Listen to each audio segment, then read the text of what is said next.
नमस्कार गणेश भाऊ. आपण SRTचे अतिशय चांगले शेतकरी आहात आणि हे जे शेत अगोदरचं पीक कोणतं तरी कापता आहात, म्हणजे तुमचं हार्वेस्टिंग झालं आहे आणि त्याच्यानंतर शिल्लक राहिलेलं पीक तुम्ही कापून त्याचे बोडखे त्याची जी बुडखे आहेत ते जमिनीमध्येच ठेवताय, म्हणजे मूळ जमिनीत ठेवताय. आणि त्याच्यानंतर अर्थातच तुम्ही कोणतं तरी नवीन पीक त्याच्यावर लावणार असाल. ठिबक तुमची ऑलरेडी अंथरलेली आहे.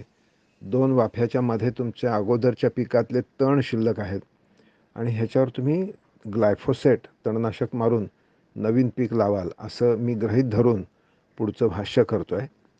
ह्याच्यामध्ये मला एक सुचवावंसं असं जे वाटतं आहे की जे अगोदरचं पीक तुम्ही कापता आहात ते कापण्या अगोदर, म्हणजे त्याच्यावर असं आहे की हे या पिकाचा बुडखा म्हणजे मूळ हे मरायला पाहिजे जागेवरच, आणि मरायला लागलं की ते जागेवरच कुजतं आणि पुढच्या पिकाच्यासाठी लागणारा सेंद्रिय कर्बाची पुरवठा ते करतं. हे फार महत्त्वाचं आहे. तर ते बुडखा जो आहे तो मरण्याच्यासाठी त्याच्यावर ग्लायफोसेटचा फवारा होणं आवश्यक आहे.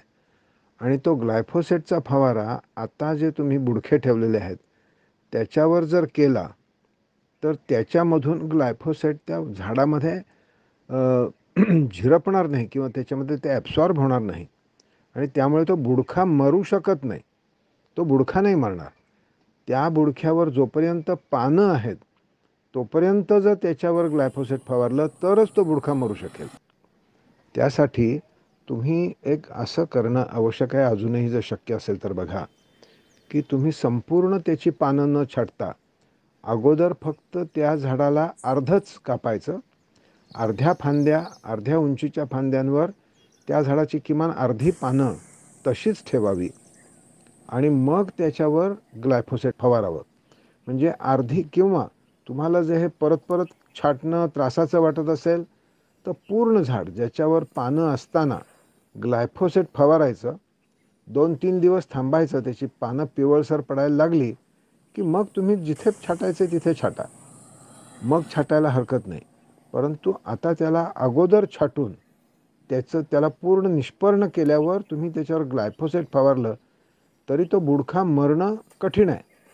आजूबाजूचे तण मारतील, त्याच्यापासून खत तयार होईल, पण तो बुडखा जो आहे तो जर फुटणाऱ्या जातींमधला असेल, त्याच्यामधून पुन्हा नवीन कोंब येणारी जात असेल, माहिती नाही मला कापूस तसा आहे का, कदाचित मिरची किंवा हे ज्या वस्तू आहेत वांग आहे त्याच्यामधून पुन्हा नवीन प्रकारची अंकुर येऊ शकतात.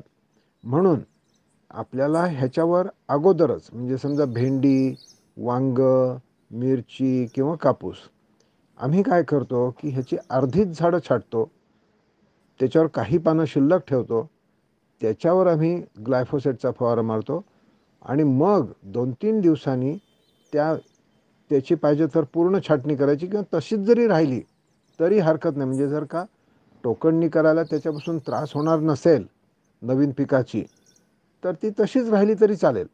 त्याचं आणखीन जास्त चांगलं खत त्या तिथल्या शेताला मिळेल. पण त्याच्यावर पानं असल्याशिवाय ग्लायफोसेट फवारून त्याचा उपयोग होणार नाही. हे एक समोरचं शेत मला दिसलं तुमच्या फोटोमध्ये आणि मला असं वाटलं की हे सांगावं आपल्याला. माहिती नाही की हे मी कदाचित तुम्हाला सगळं तुम्ही योग्यच केलं असण्याची शक्यता पण आहे, पण म्हणलं तरीसुद्धा हे एकदा ह्या सगळ्या माहितीची, अनुभवाची उजळणी जरी झाली बाकीच्या सर्व शेतकऱ्यांना तरी चालेल, म्हणून मी हे तुम्हाला सगळ्यांना सांगितलं. अच्छा, धन्यवाद.